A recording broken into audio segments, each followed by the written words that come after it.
المكتب التعاوني للدعوة والإرشاد وتوعية الجاليات بمحافظة بدر।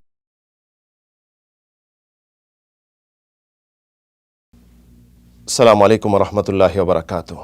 সম্মানিত দর্শক ও শ্রোতা, আমরা বর্তমান ডিজিটাল যুগে একটি ডিজিটাল খবর পাচ্ছি যেটি অহরহ আমাদের মাঝে ঘটে যাচ্ছে।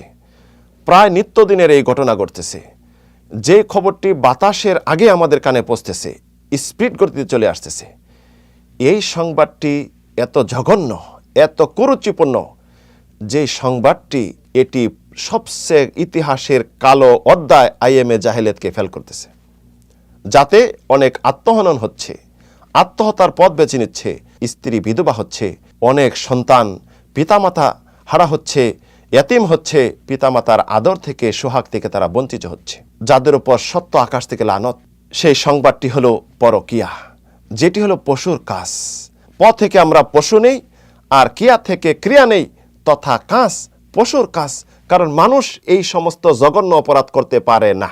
আল্লাহ রাব্বুল আলামিন মানুষকে বিবেক বুদ্ধি দিয়েছেন, তাদের মাঝে বিবাহ শাদীর সিস্টেম করে দিয়েছেন, তার মনোবাসনা কামনা পূর্ণ করবে, এটি সিস্টেম ইসলামে দিয়েছে। একজন পুরুষ যদি আপনার এক স্ত্রীতে সন্তুষ্ট না হন, তাহলে আপনার জন্য 2, 3, 4টি স্ত্রী আপনি গ্রহণ করতে পারেন। তবে শর্ত হলো সমপরিমাণ সমান পর্যায়ে আপনার শারীরিক এবং আর্থিক খরচ আপনার বহন করতে হবে।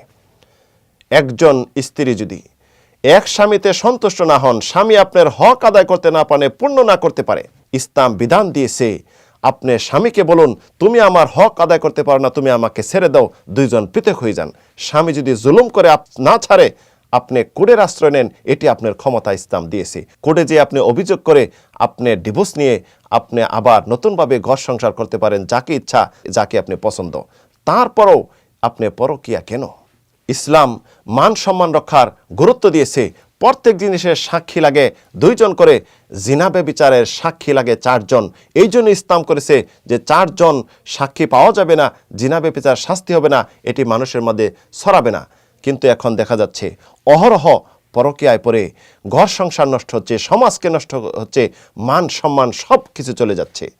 প্রিয় মুসলিম ভাই বোনেরা, জিনা ব্যভিচার এত জঘন্য অপরাধ, এই দুনিয়াতে যার শাস্তি নিশ্চিত করার কথা রয়েছে, ব্যভিচারী পুরুষ এবং নারীকে পাথর নিক্ষেপ করে হত্যা নিশ্চিত করার কথা রয়েছে। আখিরাতে রয়েছে কঠিন শাস্তি। রাসূল সাল্লাল্লাহু আলাইহি সাল্লাম উল্লেখ করেছেন স্বপ্নের ঘটনা। একদিন রাসূল সাল্লাল্লাহু আলাইহি সাল্লামকে নিয়ে যাওয়া হলো, এমন এক জায়গায় নিয়ে গেলেন যেখানে দেখলেন একটি চুলোর মতো আগুন জ্বলতেছে, আর হাই হতাশ খুব চিল্লিয়ে আওয়াজ আসতেছে, পুরুষ মহিলারা আওয়াজ দিচ্ছে, চিল্লাচিল্লি করতেছে। রাসূল সাল্লাম দেখলেন চুলাটির মুখটা একটু ছোট আর ভিতরে অনেক গভীর। ভিতর থেকে আগুন যখন আসে তখন বের হওয়ার জন্য উদ্যত হয়, কিন্তু বের হতে পারে না। জিব্রাইল ফেরেশতাকে রাসূল জিজ্ঞাসা করলেন, এরা কারা? তখন তারা বললেন, উম্মতের জিনাকারী পুরুষ এবং জিনাকারী মহিলা। নাউযুবিল্লাহ।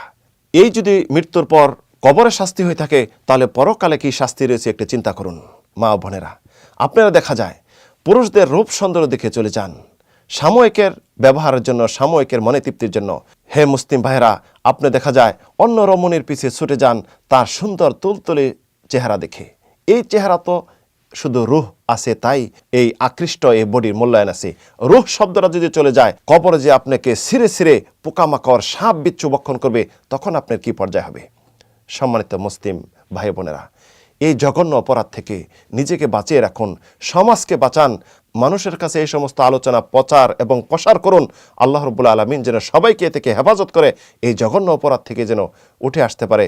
আল্লাহ রাব্বুল আলামিন আমাদের সবাইকে নিরাপদ করুন, হেফাজত করুন, মান সম্মান রক্ষা করুন। আমিন, আল্লাহুম্মা আমিন।